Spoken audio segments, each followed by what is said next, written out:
This is the first part of a two-part set of videos on basically energy healing work on people. This is the part giving you the basic process and variations. The second video is going to give you the specifics for the chakras, the middle pillar, and so on. So now, if you're a formal healer, you're probably going to have a Reiki or massage table. I tend to use one of those lawn chairs that you lay back in when you're outside.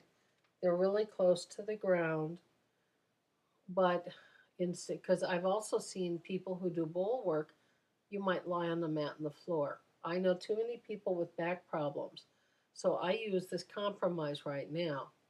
Especially when I had an awful lot of bowls, I would surround the lawn chair with the little bowls here, and then at the feet would be the big bowl.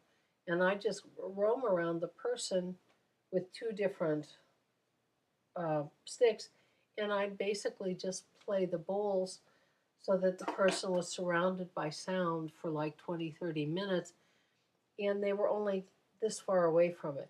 That's the one thing I've got against the Reiki massage tables. If you're doing, you can hear the sound far away, but if you want some of the physical, the subsonic vibrations, you need to get closer. And that's just me. A lot of sound healers, they'll just say, you don't need it. And that's fine. You know, everyone is different. I just find I prefer to make sure that you get as much the full contact as you can. Um, Basically, you lay the person down. Now, you can stand them up if you want and do what sort of a quickie. And that's similar to, but instead of doing scanning, I would take, if I'm standing someone up or even sitting someone in a chair, I would just basically hit this all over them so that their whole being is just, and there's no, you don't really need a pattern. You just keep doing it until there's all sorts of bright light energy from head to toe. And like I said, they can lift their feet up. You can do that. You can put it in their palms if you want, under their arms, however, whatever feels appropriate. And then um, you can use this the same way. And and then and usually when it comes to the big bowl, I don't really swing that around a lot. Mainly, and I see I've got a cat at my elbow on the floor here, so I have to be careful and not surprise him. When you're ready, I basically would leave this and either sing it or literally let them hold it and strike it themselves and let them do that for a few minutes. So that's a quick way. But basically, the sort of the basic pattern is when the person's laying down, whatever, if you're doing the chakras, the middle pillar, or the fiery heart, usually you always start at the top of the head. And one thing when I was taught Reiki, and I found I like it, is you can sort of use your hands to go over sort of like this from head to toe to sort of smooth the energies down, and to, you can ask them to close their eyes and um, sort of get them ready for the sound.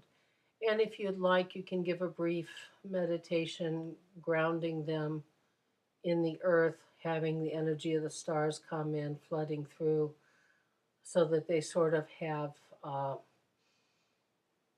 imagery to focus on. It's up to you. You may discover that as you're playing these things, they suddenly may freak or something, and then you find out they've just had some cellular memory release that's a bit frightening, and then you can work it out with them. But basically, um, depending whether you're doing the chakras or the middle pillar or the traditional Chinese organs or even the fiery heart from the dragon paths, you usually start up here. I'd literally, when I started, I always put energy in what's called, you could call it the connection to it's the God chakra, the crown. It's about 18 inches above. Your hand can feel it. Then I do like 12 inches below the feet where you connect to the Earth Star. Then I can do the center. That's sort of how I above, below, grounding in the being. Then you can do the others, and it's up to you. Um, Different traditions teach, oh, you've got to start at the root chakra and work up, or oh, you've got to do the crown and work down. I I think it's more, you're going to feel every one, but you may discover that certain ones need more energy than others, and that's where you're going to put most of the focus on. Then you're going to work on sort of bringing it back again. And um, the fiery heart is slightly different than others. The middle pillar, basically, you've got transcendence, you've got the throat, you've got the heart, solar plexus, you've got the groin, then you've got the connection at the feet. Most of you, I'm working on the assumption you know what the chakras are. However, there's two or three new ones, but you can find those on sacredwaves.com. They've got a chakra chart with colors and the bull tones and stuff in. But basically, you just do that until everything is full, and then you sort of, and you can ground it. And I may actually do a special series on the dragon path, which is something I trained myself in about 20 years ago, because the guy that taught it in the book I got was from somewhere in South Wales, Australia, not England. It's clear the other side of the world. And I couldn't find him on the internet or anything to try to contact him. Hey, can I get formal training through the internet with you?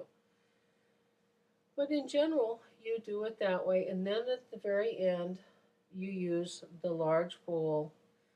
And again, I would do here, I do the Earth Star, and then here, and then back there, sort of as a grounding, bringing things in.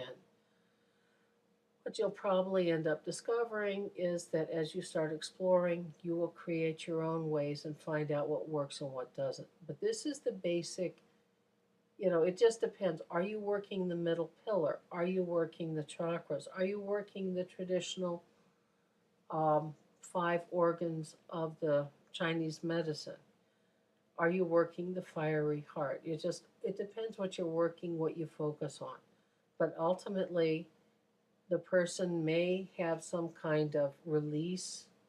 You may have to spend some time counseling the person, talking them through it, helping them reframe it, using sound to dissolve it, and then always give them time to just slowly come back. Give 5 or 10 minutes for them. You can sort of guide them coming back, but 5 or 10 minutes to let all the work soak in and let them naturally come back and be ready to deal with the world outside. You might even want to try to give them 15 if they've done like 45 minutes of really intense stuff. So this is the first part on just the general process. And this is just what I use. Other people do different things. The next part is going to give you details, the chakras, what the tones are. I may or may not do colors. It just depends. Excuse me.